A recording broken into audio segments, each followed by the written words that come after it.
Untuk double dia ada juga ferrule untuk double kan, untuk kita looping kabel live.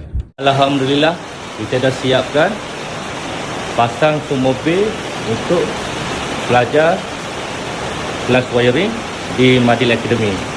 Cumanya saya tengok lah ni ada sedikit masalah yang mana pencahayaan dia kurang. Ni siang hari kalau malam dia agak gelap sikit. Jadi saya cadang saya nak tambah lampu lebih banyak lagi.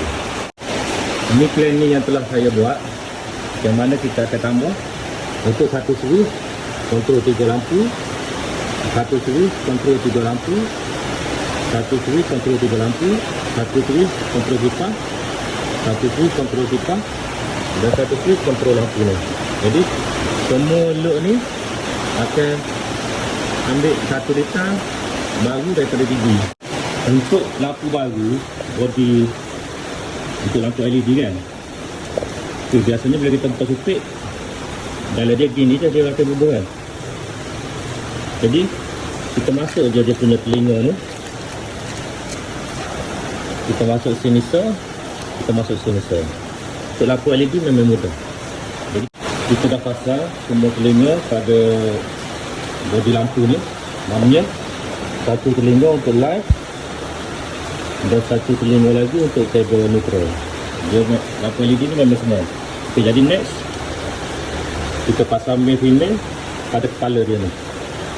Dan selepas tu apa kita kena buat? Kita pasang lampu dan kita buat laluan untuk kabel lah, untuk bagi mudah. Biasanya saya akan buat macam tu lah.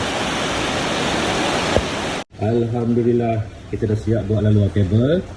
Okey, ni kita pakai double untuk baseboard yang ada untuk pasang regulator kipas dengan switch. Yang ni yang model double, dia ada yang single-single kan. Okey, yang ni laluan untuk switch.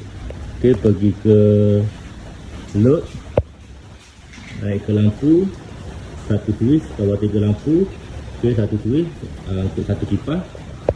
Okey, yang ni satu switch untuk 3 lampu, satu switch untuk satu kipas dan satu switch untuk 3 lampu. Jadi kita jalan yang tepi tu. Okay, ni satu switch, satu lampu daripada situ kan. Okay, jadi kita akan ambil supply, tarik daripada DB direct. Biasanya untuk tarik kabel, saya akan pilih point yang paling hujung ni. Saya akan tarik, mana jolak pula daripada sini, standby kabel dekat lubang tu, kita tarik masuk live neutral dengan earth. Lepas tu kita looping. Okay, untuk switch kita standby untuk tarik ke situ.